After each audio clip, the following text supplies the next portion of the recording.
And we're What's back. We up? got another one. Episode 48. How are you this morning, buddy? Hey, I'm doing good, doing good. Afternoon to you, afternoon. So we're here, end of the month. So it is kind of crazy that we're even doing this week. So a lot of stuff going on, a lot of moving parts. I'm getting the phone calls from the attorneys. What's going on? What's status? And it's like deals that we have clear to close. It's like, can we schedule them? Oh, I'm Nope. still waiting on the water reading. What? Why Yeah, is this stuff that not may done be yet? my deal that you're talking about, that we're still waiting on the water deal, right? No, But someone else's, but still, I'm like, what? right. Why are we At waiting this least long? mine's not until Tuesday, right? I said, Yes. we're not dealing with end of the month routine. Let's just move it to Tuesday. Everyone can wait a day or two.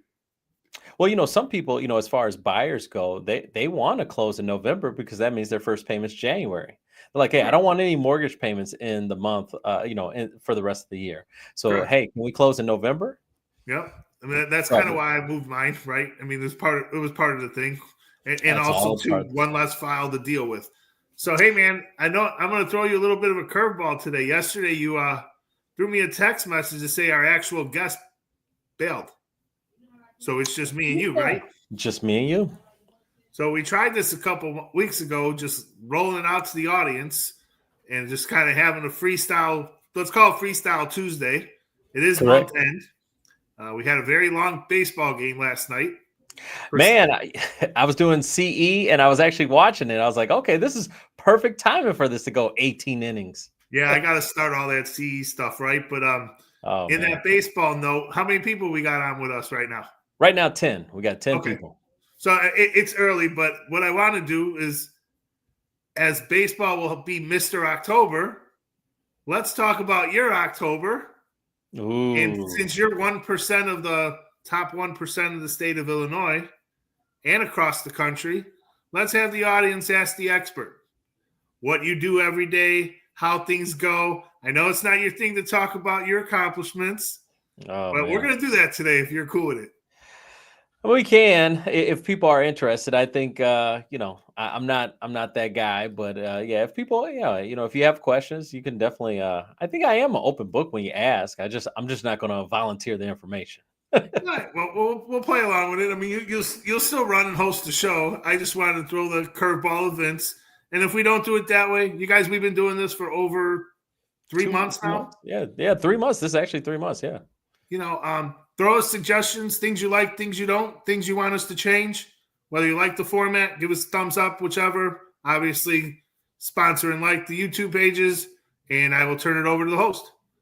Yeah, that was a crazy game. And baseball is fascinating. Because a lot of analogies come from baseball, right? I mean, Dodgers and Blue Jays went to 18 innings, 6-5 walk off by Freddie Freeman, and I looked up the box score, and because don't forget Freeman that. had a full count walk off. Full count walk off. Yeah, 3-2 with 2 outs. And cranked it. The funny thing is about it was, like, I looked up his box score and he was 2 out of 7. And he had multiple chances. I mean, both teams had multiple chances to convert, and they just couldn't. And you see the nerves, the tension from the fans, and but it's amazing. Freeman is an all-star, and an all-star is 30%, right? 30% of the time he nails it. Hey man, 30% is 300 in baseball. That'll keep you in the league long enough, right? Oh, sure it will. He's always had a couple in the past years. He's had big hits in playoff games. So correct. Yeah, this is his second walk-off in World Series. Correct. So fun to watch. I made through some of it. I napped out through the rest. I watched the highlights tonight in the morning. Yeah, one of the things about being a loan officer, folks, out there is, at the end of the year, usually around the fourth quarter, you get some veterans that are smart. They get their CE done in June, but like, in my head, I'm like, I'm too busy in June. I don't know how you have time, but fourth quarter is usually the time where we have to do renewals. We have renewals start November 1st, and so we have to kick it off. So my goal is always to complete all the CE by the end of the month. This month has been very busy. And so it's been hard to really kind of focus on it. But I was like, all right, this is my hell week, right? Going into Halloween on Friday. So I'm just knocking it out every night. I'm just taking on a state at a time so we can get the CE done. Yeah, right. I mean, it's It's 8 hours every year. Unlike realtors, it's every 2 years. Yep. That hours carries over for most states, but Epic's licensed in a bunch of individual states. So each states have their own individual education, Florida being one. Yep. I don't know. Texas has their own additional education. No, Florida, Georgia, Maryland, and then just taking care of Illinois, Indiana that are combined. So Yeah. yeah, I'll do Florida.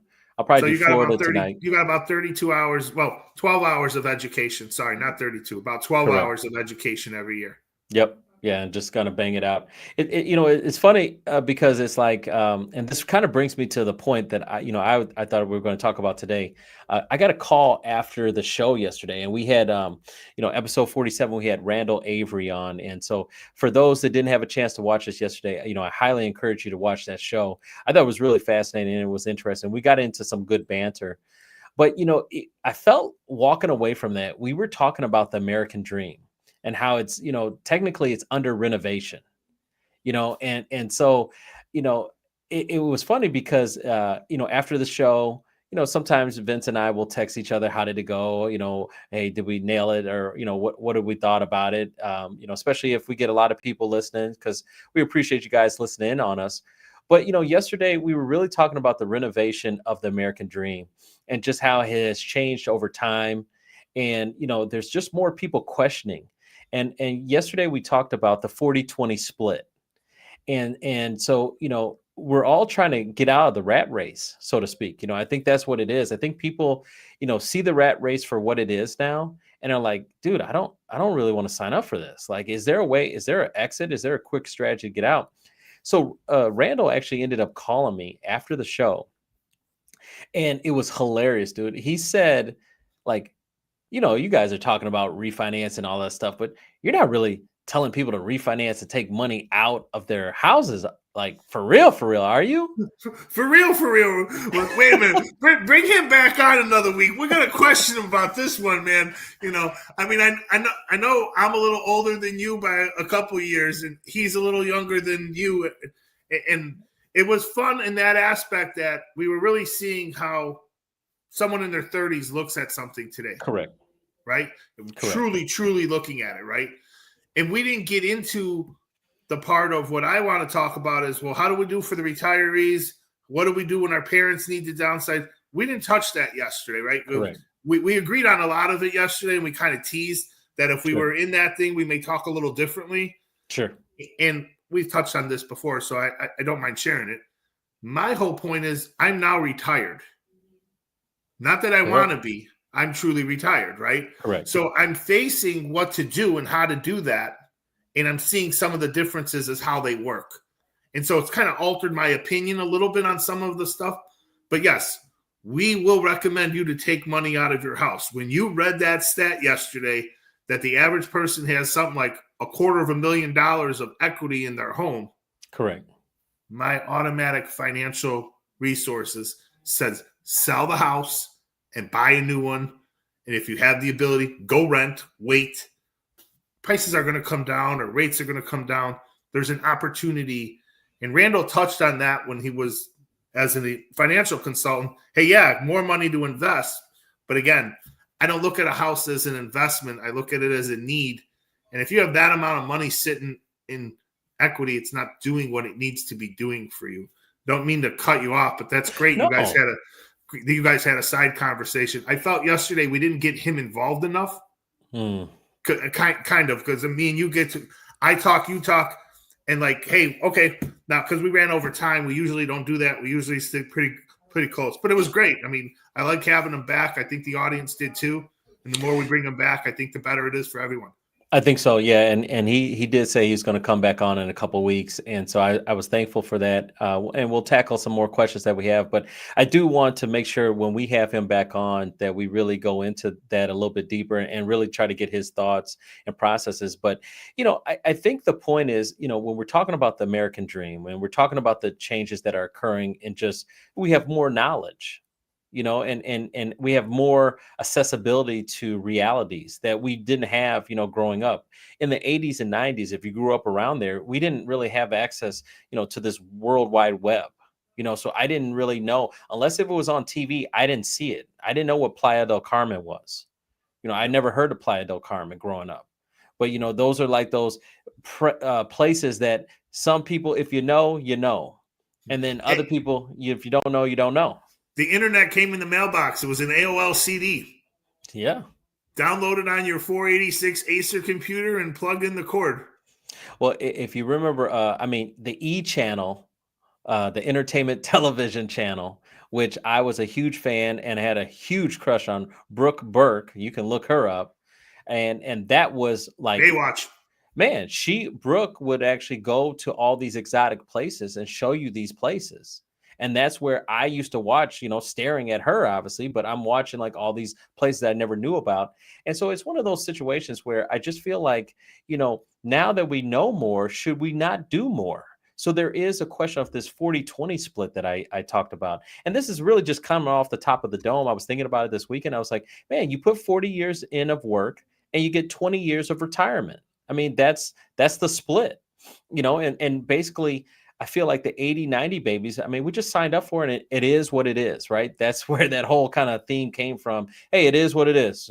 This is what we got to do. This is how life is. Right? We'll deal with it. And I feel like, the millennials, the younger millennials and the Gen Zers, this 25 to 30-year-old, or 25 to 35, give them a decade right there.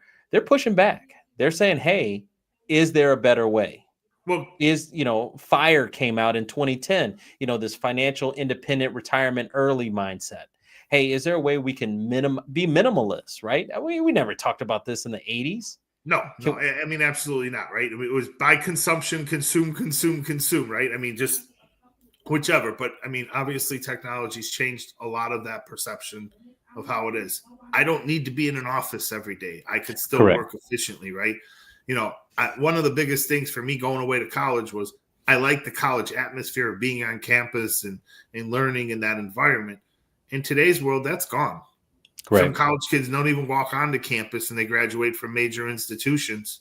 And they're just used to doing everything online and everything like we're doing today. And that's relating into the work world now.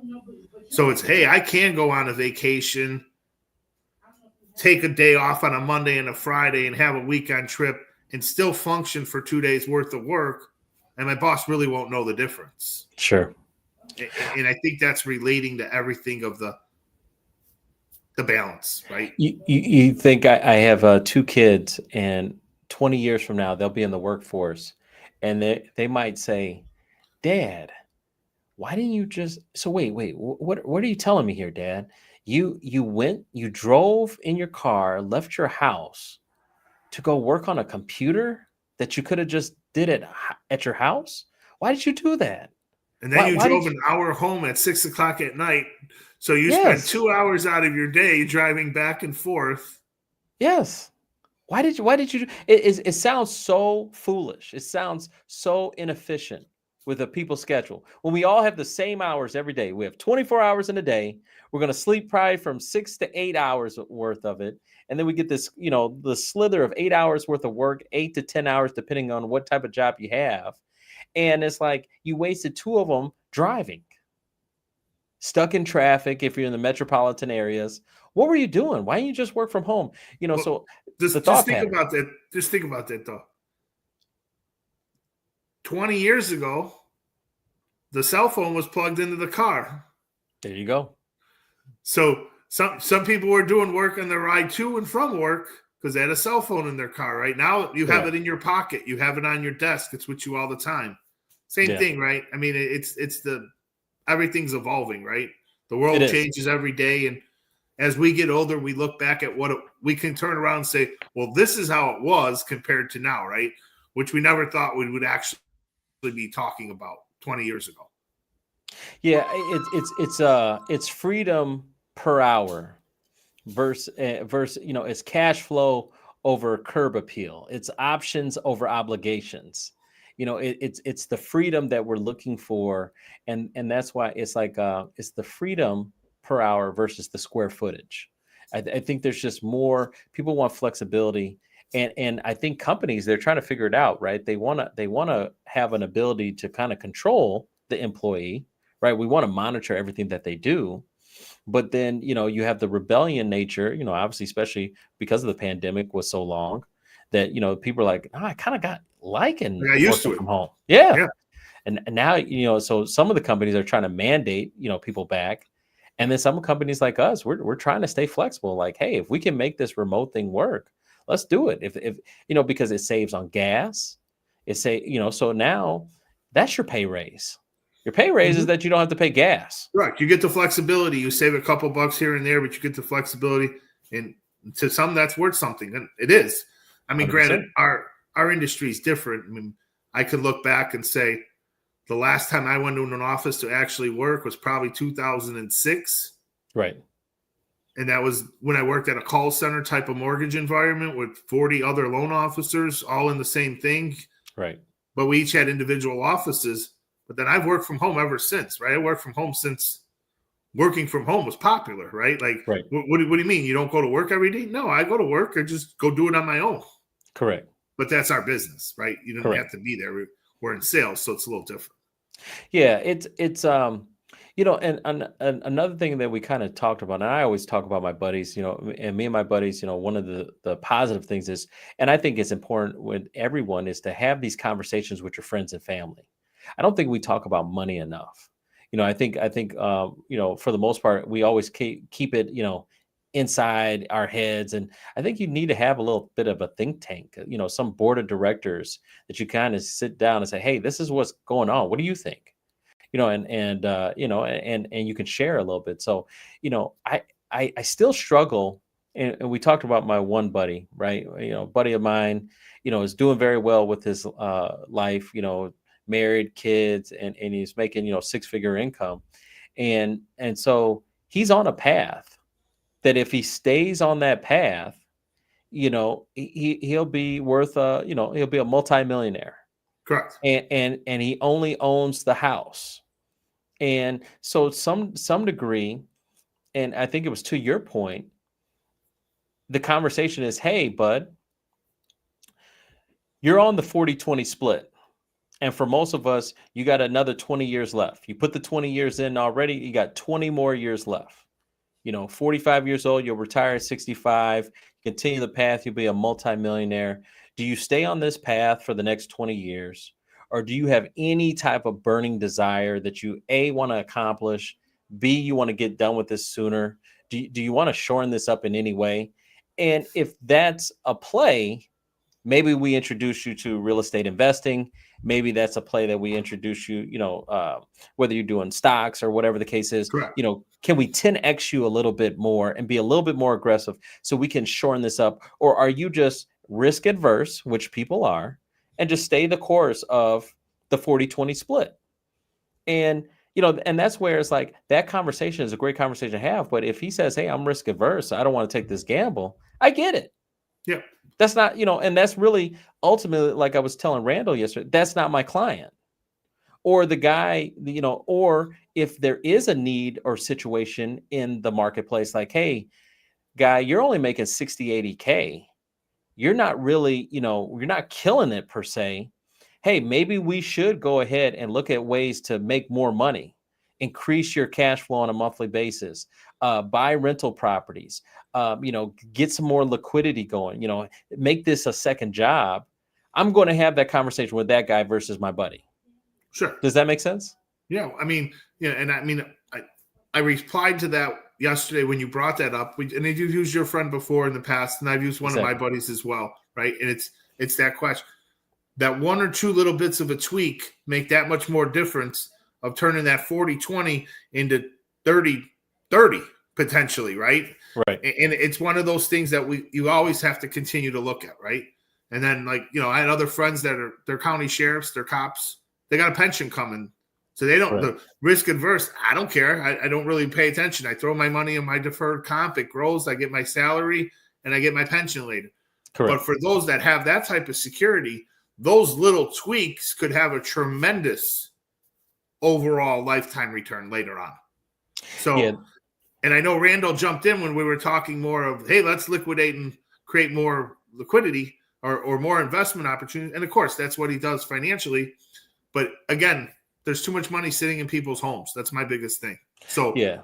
To answer that, yes, Randall, we were talking about people getting out of 4% interest rates, correct. taking a 6% interest rate, clearing out debt, remodeling the house, funding college tuition funds, IRAs, everything to go with it. The whole entire gamut. And yes, we're talking of using the house as that form of leverage. Or a line of credit. I'm not opposed to line of credit. I've helped people get a $360,000 line of credit so he could buy more products for his business. I've helped a lady get a $125,000 line of credit in order to start a business. She had a passion that, if you go to the bank, and let's talk about bank loans. You go to the bank and you say, hey, bank, I want to get a loan to start a business. And then they're going to say, okay, and give me your last 3 years of tax returns. Give me your business. I don't have it. I just want to start the business, right? Yeah. Are you a business owner now? No, I have this idea. And once I get the place where I can do the work, I will then become the business owner. But I need the money first to get going. It's like, what comes first, the chicken or the egg? And so the bank wants you to already have an existing business showing success in that business, and then that you're moving this business into this location, and you don't have any of that. Guess what the answer is? It doesn't matter if you're 850 score. No, you don't qualify for the loan. Or what if this time, hey, I got the money, I'm in the industry. Guess what? No, we don't like your industry. Banks don't like every industry. No. I went to several banks and said, hey, I want to start a mortgage company. Oh, we don't like real estate. No, hands up. Absolutely, right? Yeah. Or, hey, I got $150,000 in your bank. I need a $50,000 line of credit for my business. I need your assets for the business. No. You got my 150 grand sitting in a savings account. My Correct. personal, I need a $50,000 business. No, it don't work that way. It should work that way. It should. I mean, so banks have their own, guidelines and their own taste buds on what they want to lend to. So it's not as easy as it is. Oh, why don't I just get a bank loan? Now, obviously, and we're picking on Randall, and he can't defend himself today, but we'll have him back on and we'll talk to him. We'll bring him back to pick on him for real. No, but, Randall, only kidding. We appreciate it. Appreciate you. But the thing was, and he's risk averse. He doesn't like debt. He believes in cash. But I just believe that exponential growth comes by doing something. And to your point, if you have $500,000 sitting in these walls, we got to take that money out and do some good for it. I mean, even if you sell the house, like it's always, we have this scenario here.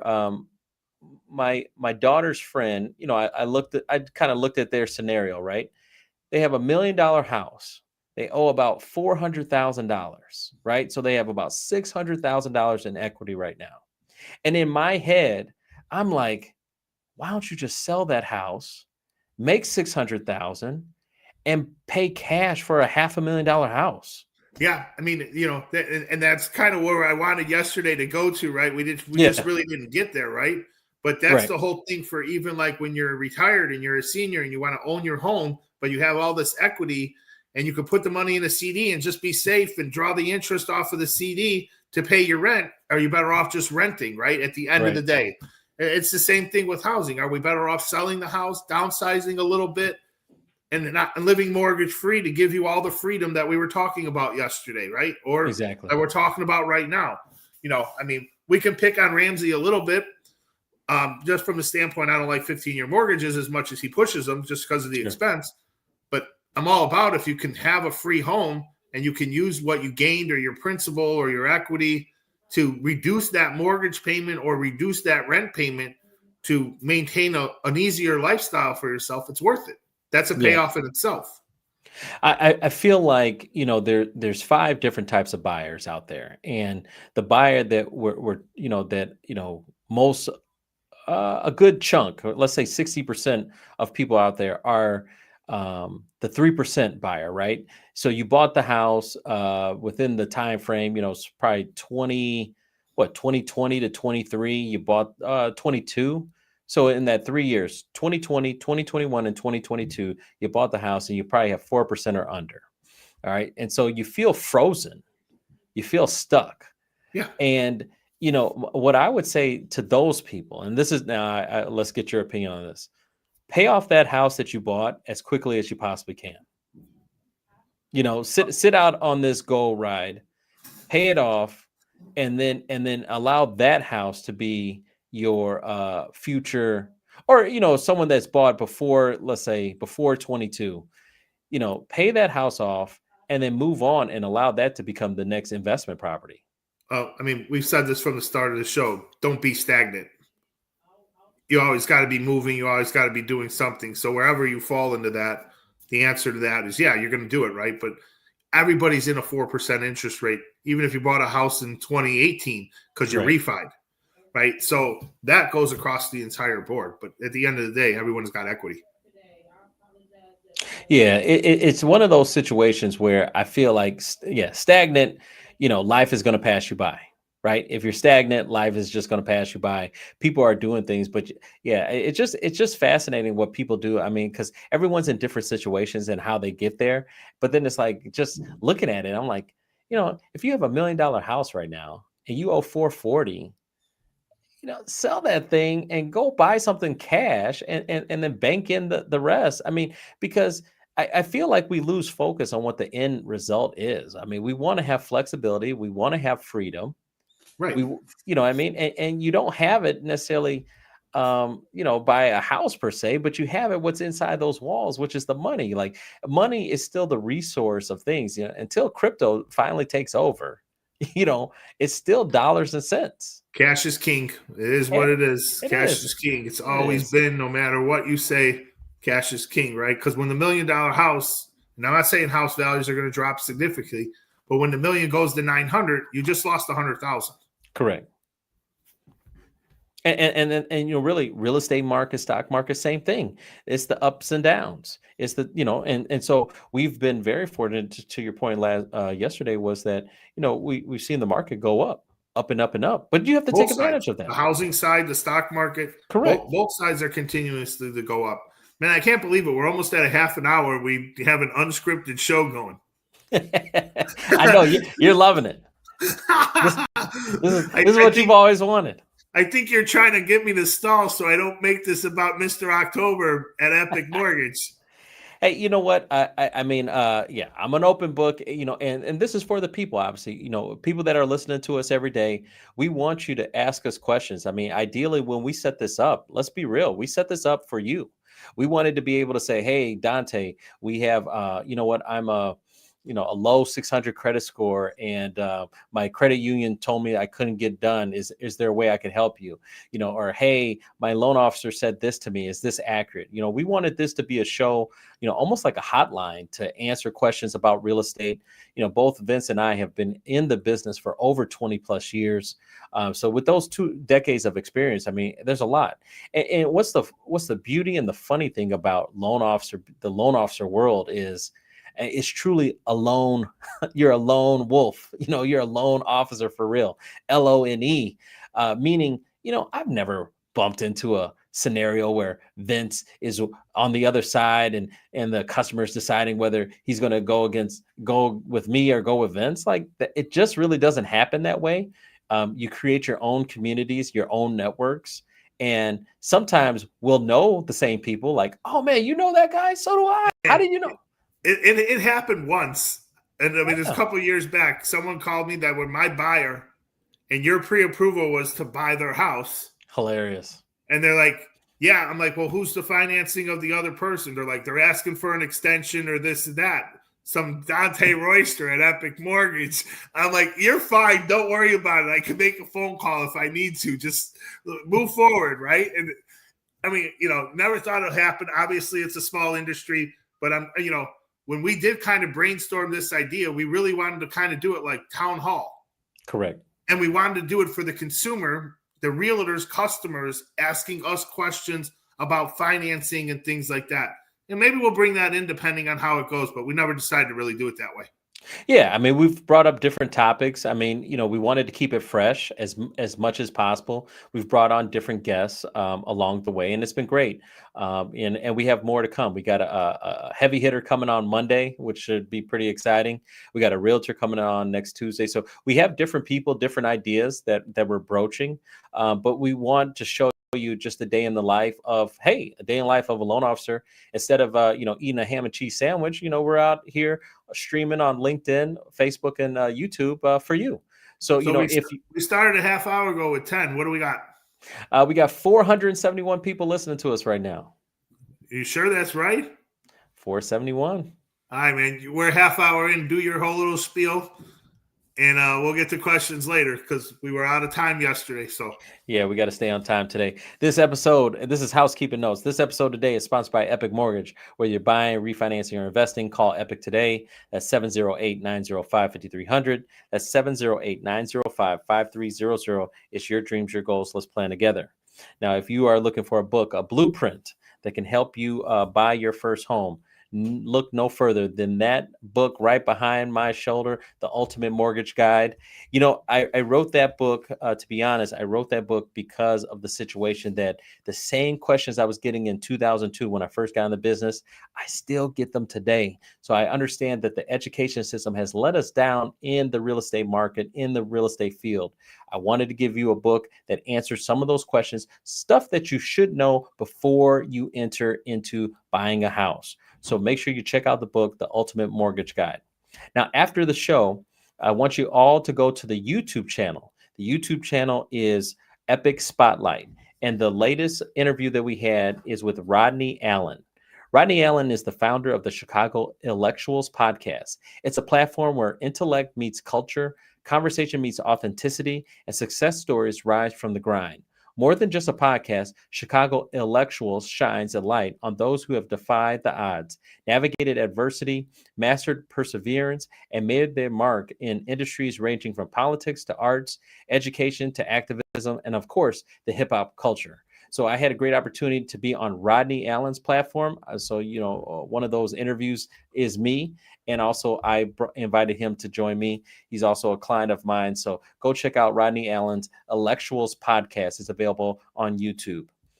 So featured listings. These are listings that we have featured. They're available on my website at www.danteroyster.com. These are properties that are on the market, and we want to help you get them so we can help you get pre-approved. We have 4634 Deepwood Court in Bowie, Maryland. Contact Phil Dyson, 443-280-1842. We have 6832 South Bishop Street. It's a two-unit building. It looks to be going for $240.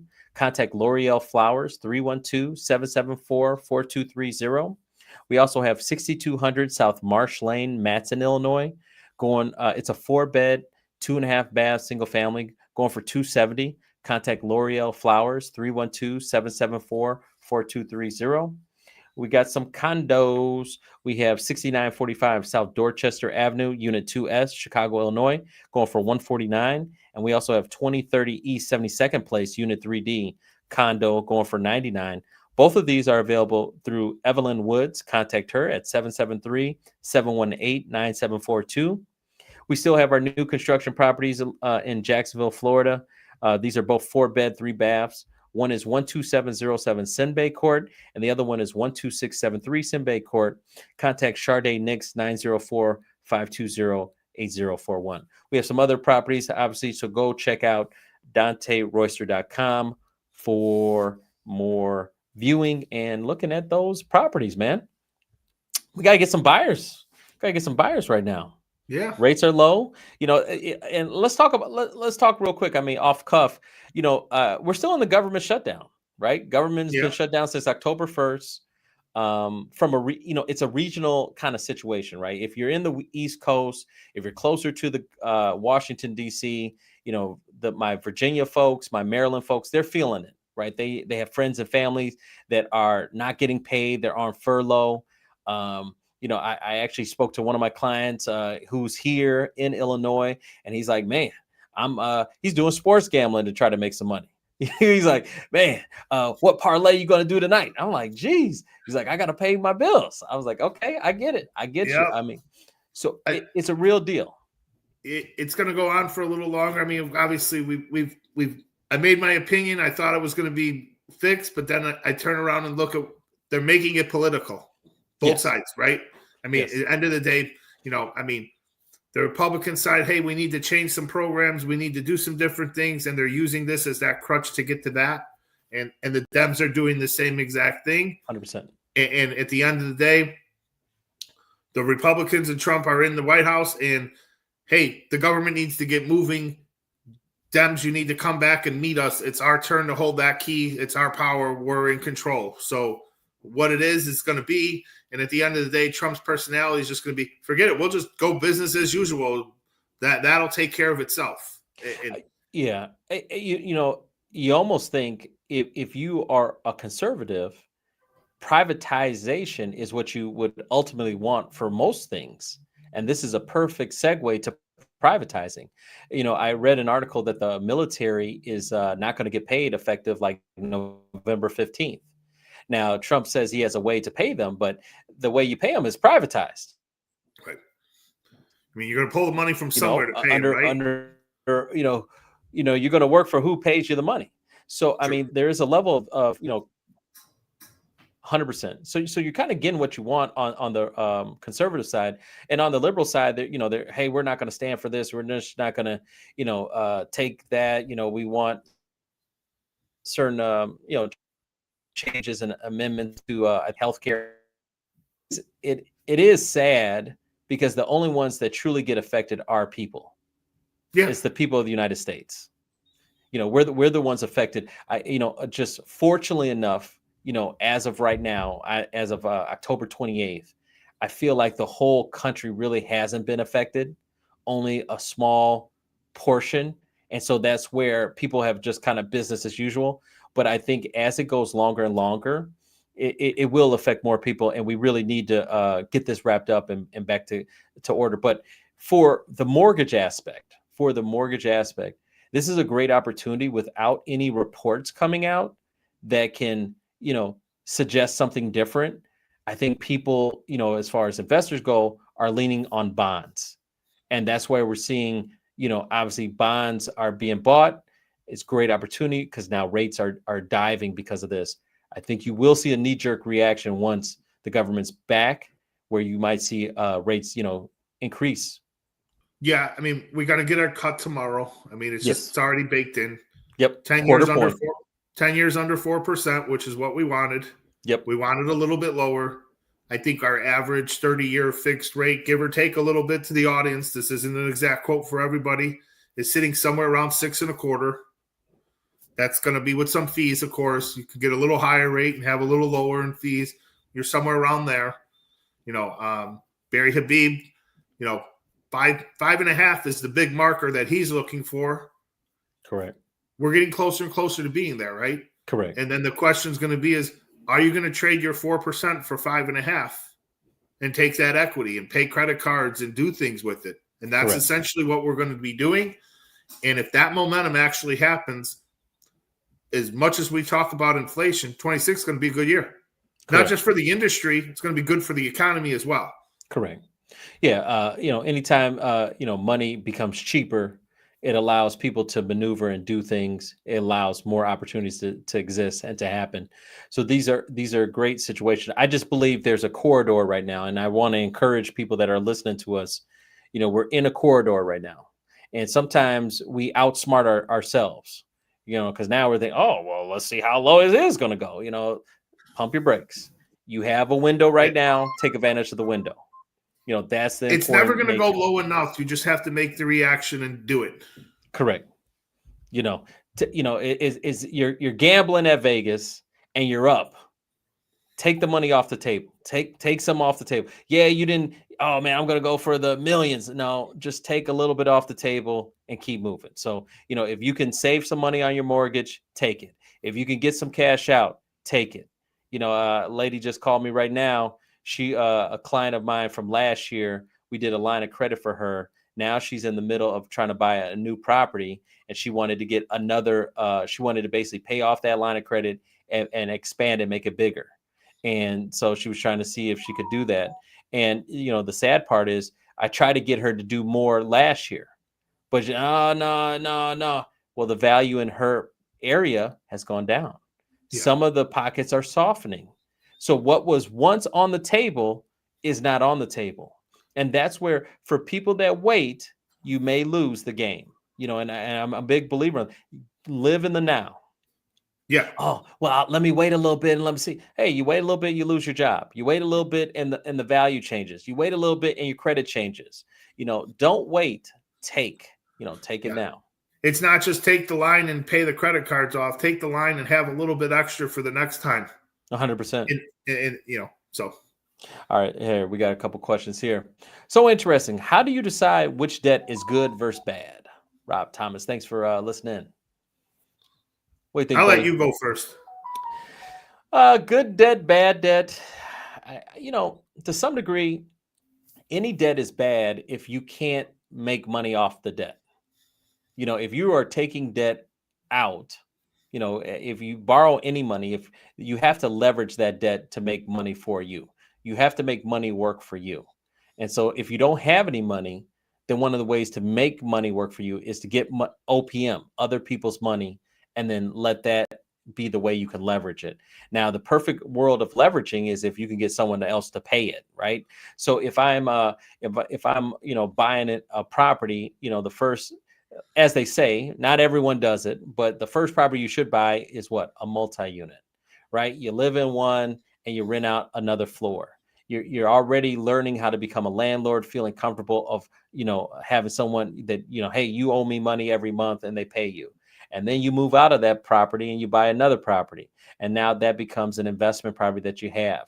And so I think good debt is anytime you can get money, but now you have to do something with that money positive. So if you could take that money and do something with it, to me, that is good debt. Yeah, I'll just touch on the one thing. And this is just real simple. Bad debt is credit cards, revolving credit cards when you're using them outside of your spending needs. Yeah, so budgeting is important to distinguish between good and bad.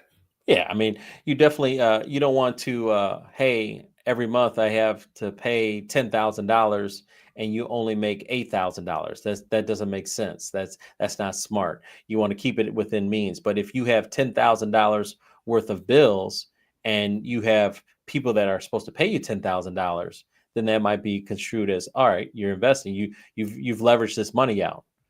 So that's the key.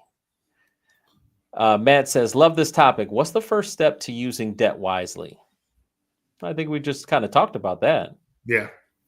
Just strategy, paying on time. I'm still old school, man. I'm still Excel spreadsheet. I'll get a 8.5 by 11, with some rulers and try to make sure I just can see everything. I'm very visual. I know they got all these rocket apps and all this apps. I'm laughing because I could just hear Marissa right now. Marissa would be like, oh my God, did he just say that on live? But yeah, I'm old school, man. I'm still Excel spreadsheet. I'm still, piece of paper, write it down, look at it. I just need to absorb, what am I doing? How am I moving? And is it working? Is it helping me? And that's how I kind of maneuver. Yeah. No auto pay to my bank accounts. It's all me calling it in still. See, look at you. I'm still checks, man. I'm still mailing checks. I got the post office right there.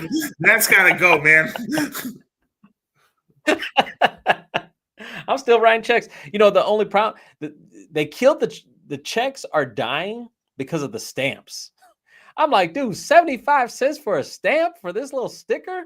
Yeah. So that is the only reason why I'm like, dude, I might have to do some auto bill pay or something. I'm going to have to figure this out. You get a debit card, you could save some time.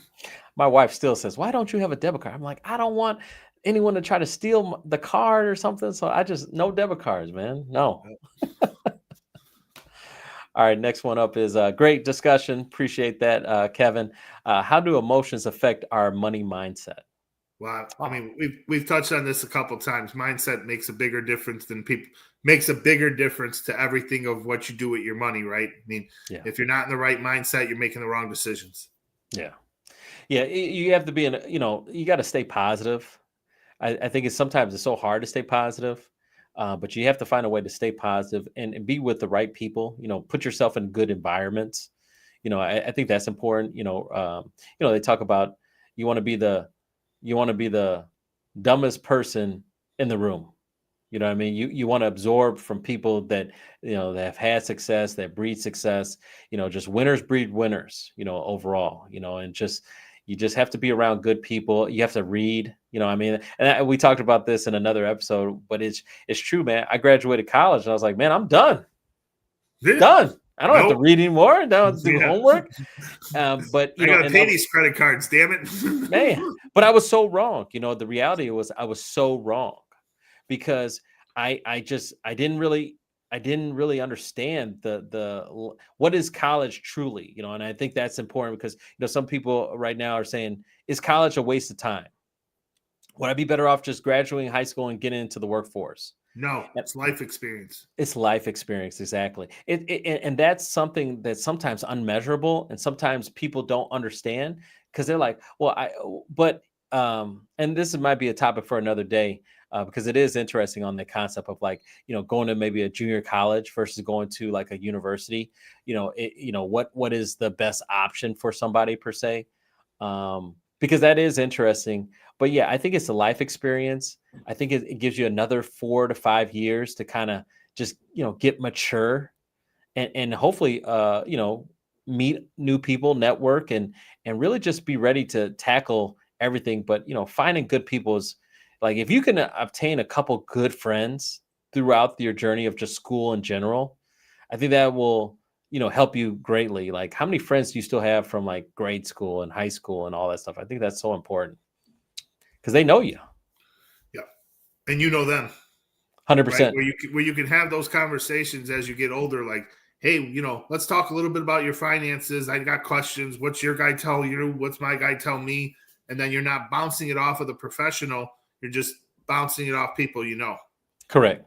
Because I think it, sometimes it's and I try to be like that too, from a professional side. Like, it's not always about the sale. Sometimes people come up to me and ask me questions, and they're so guarded. They're so like, I got to guard myself. And I'm like, hey, if it's not a deal that I believe in, or if I don't understand it, I'm not going to push it. I don't, I'm very fortunate, where I stand. I don't need that deal. I really don't need that deal. I can move on, Right. So it's like, I'm only going to do good deals, good business, if it makes sense. I don't need to push anything. If you don't want to do the deal, or hey, we look at it, hey, you're right, it doesn't really make sense, let's just move on, then we move on. I'm not forcing you into it. It's still your choice. I'm just giving you that thing. Yeah. Love this. Do you think debt is essential for true wealth building? I mean, this is the Randall thing from yesterday. This is really thank you Tobias for listening. I think you're a first timer. So I say no. I mean, no, I'm not telling everybody, hey, get in debt. I mean, if you have a path where, like I said, it all depends on your scenario. If you're making 6-figure income, if you're making $150, wife's making 80, or if you guys combined are making 300 together, I mean, to some degree, putting the money in the 401k, maxing that out, setting up some Roth IRAs on the side, put some money in there, and just continue the path. I just have seen over time, corporate America always pulls the plug. As soon as you're making the 150, now you're closing in on 200,000. Now you're at 250. And then they say, oh, you know what? I can replace you with someone that wants 125. So you go up the ladder and then they pull the plug.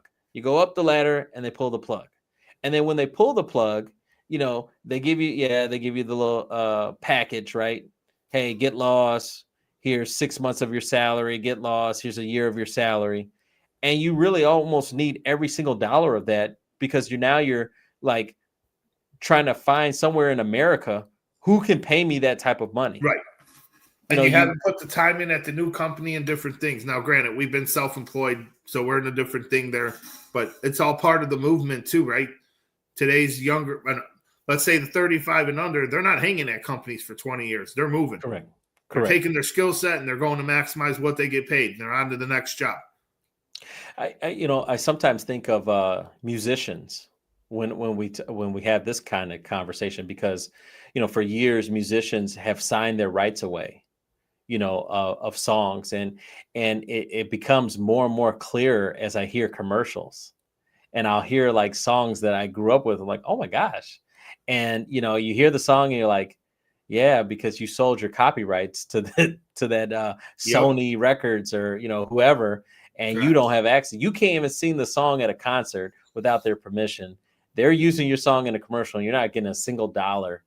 And, you know, and the movement like Chance the Rapper, obviously a local guy from Chicago, Vic Mensa, a lot of these local guys have preached independence, where they're like, hey, I don't want any of the corporate money. I don't want to sign any contracts. I just want to merely go ahead and like build a community on my own because of the internet, right? Right, because then it's mine. I mean, and it makes sense, right? I mean, it's just the way it is, right? It's the way things have changed. Correct. It's a fear level though at the same time though, right? I mean, because, you know, for some of these people, you know, hey, you could get this, you know, bonus, you know, a signing bonus for $150 or a signing bonus for 80,000, and you're bypassing that. You're saying, no, forget that. I'm just going to trust in myself. I'm just going to ride, you know, I'm going to bet on myself. Roll the dice and we'll see what we get, you know? Yeah. But, you know, you feel empowered, right? You feel empowered if it does work out for you. If that level of success, like, you know, Chance the Rapper, for example, I mean, he made it to Saturday Night Live, which is mainstream. You know, he went from a SoundCloud to, you know, I'm sure he's probably got his own YouTube channel, and, you know, now he's got all this success in the world. And it's like, man, I did this all on my own. I didn't have to, you know, I didn't have to pay back anybody. You know, and that might be Randall's overall arching theme of like being independent, not having any strings attached. Yeah. And granted, we say this over and over, right? The more times you roll the dice, the more risk you wind up having, the more chances it are of something going wrong, right? So in the Chance the Rapper example, that was success on top of success with no falls. Correct. Right? I mean, it's not as common as it is. Correct. And that's why it's the 1%, right? It's the majority don't have that, right? The majority are not going to be there.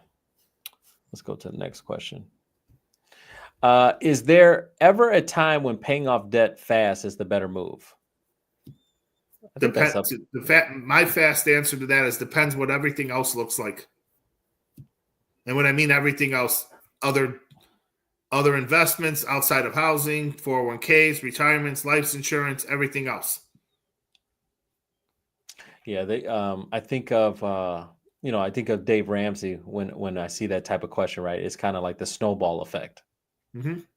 You have to kind of, some people like to take on the big debt first, knock off the big debt and then chop it down. And then, you know, Dave talks about snowball where you start with the small stuff. Right. Knock out the 200, knock out the 300, knock out the 3,000, knock out the 7,000, and then build take your way that up. monthly payment, add it to the next one, move on to the next one, keep moving on and stacking what would have been your payments to the debts in order to pay them down faster. Correct. I mean, life happens, man. You know, and the thing is, I think credit cards, I'm not going to say are a bad thing. I think they were a good thing. I think it was an IOU. I'll pay you back later. Obviously, they've been abused over the years. I mean, just like anything, any good idea can be abused. And even the stuff that we talk about, strategies that we talk about can be abused, and things may not work out well for somebody. Right intentions, just wrong execution. Sure. So, you know, it's just one of those things that you only have one life. You want to have as many experiences. I'm thinking about when you have kids, you want to go to Disney World, you want to go to Disneyland, you want to see the faces of your little 4-year-old, your 8-year-old, you know, you want to get the cotton candy. And, you know, just even going through that experience myself in 23, we took the kids to California. And we went to Disney World. That was your most expensive one day ever, right? Did you wear the T-shirt? Oh, I wore the T-shirt, buddy. I had the T-shirt, had the kids, and most expensive day ever. My goodness. I mean, it was amazing, man. It was like, man, this mouse is robbing me. Illegal. The mouse stole the cheese out of Dante's wallet. Man. I like this guy. And then realized that he didn't have no automatic bill pay, and he should have grabbed the checking account that was in his back pocket instead of a credit card.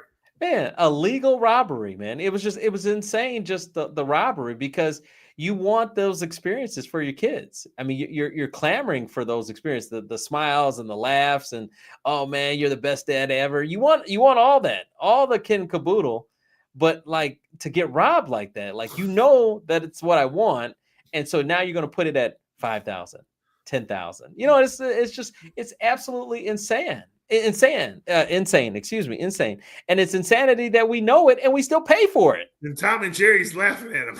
Yes. You know, I fault Kitty Land, wherever Kitty Land, whoever was the owner of Kitty Land, you know, closing that down. Man, you know, now I got to go. It's either Great America or I got to go to Disney World. I got to go to Disneyland. So I fault, you know, I need more options, cheaper options. My goodness. We've been what was funny and during the summer I did the carnival thing, you know, which I'm not a big carnival guy, never was, but I started moving in a carnival fashion of like, you know what, we're just gonna do carnivals because it is cheaper as long as you stay smart, because all those games that my kids want to play are such a ripoff. But you know, I was like, yeah, I'm gonna be smart and I'll do the carnivals. And so it's like, hey, you've been on rides. Yeah, hey, we did this. And hold on, let's back up. You're at the carnival shooting a basketball game, spending $100, thinking you're going to get this bigger ball in the basketball hoop, and you know how to shoot, so you think you're going to win, and you're $200 in trying to get your daughter that biggest stuffed animal, and you played semi-pro ball. That's the problem. Luckily, I'm smart enough. I don't play those games. They want me to play. Dad, you could win this. You could win this prize. Can you do this for me, please? I'm like, no. And then, but no, they want to. They do something and lose, and then they want to play again because they got my competitive, mindset. So they don't like losing. And I'm like, no, we got to go. I'll give this guy $50 for you to try to shoot the gun and aim for that little hole, and you haven't done it. And he doesn't accept checks, so we can't get any more money out of the ATM. Exactly. Last question here is, can this strategy work in today's high interest economy? I mean, I'm going to say yes. And I mean, in the overall scheme, the high interest rate economy isn't really high. It's the valuations of the properties. Yeah. High is a relative, it's a subjective term. It's not really high. If we look at the 50-year time frame, right, 1975 to 2025, the average credit score is 8%. That's the reality. So credit cards have always been 20 to 30%. Nothing out of this world.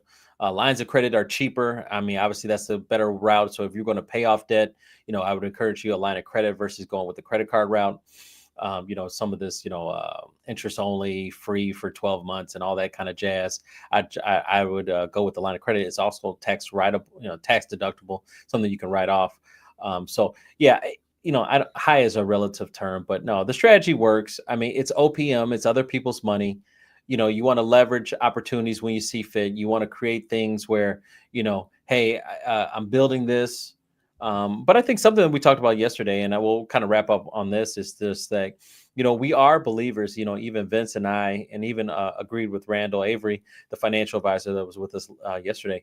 We all agreed that, starting off early, really stocks first. That was kind of the, that was the tone. Hey, I'm a believer. I've always liked the stock market. I'm a believer in the stocks, build liquidity through the stock market. We 2004 to 24, the average rate of return from a stock market is 9% versus the average rate of return for a real estate has been about 4.7%. Yep. So it's double. It's double. Those are the stats I like when you post. They're basically true, and I don't have to look them up because those are in my head, right? I mean, yeah. But again, like we said yesterday, there hasn't been a downturn in the marketplace on either side. Correct. And so just don't get ahead of yourself. Correct. In that end. And I mean, granted, we'll wind up talking about this later. For those that have obtained a line of credit over the last couple of years, depending where your balance is on that line of credit, it may be time to consolidate that into your mortgage because rates are coming down and they're going to continue to come down in 26. Yeah. No, great opportunities right now, and get 2 for 1. Go get the refinance taken care of right now. Go get the purchase done right now. And then either do the purchase, get the refinance now and, take the money out to maybe buy a new house, in 26, or buy the house now and then refinance in 26 to lower the rate. So take advantage. It's 2 for 1 right now. And you have a small window. Once that government comes back and everyone agrees and signs on the bottom line, all these reports will come, outdated reports will come out, and then that will put a knee jerk to the interest rates. That is my prognostication. I'm not an economist, but that's why I think how this is all going to play out. All right, man, we did it. An hour in the books. Look at you. You dodged all the questions I had for you. I mean, I'll see you for another, well, that'll be 3 weeks for 3 in a row. That's impressive, man. That's huge. Definitely we'll have some days off in November. I will see you tomorrow. Thanks to everyone that listened. Take care. All right, take care. You got it. Bye. Bye.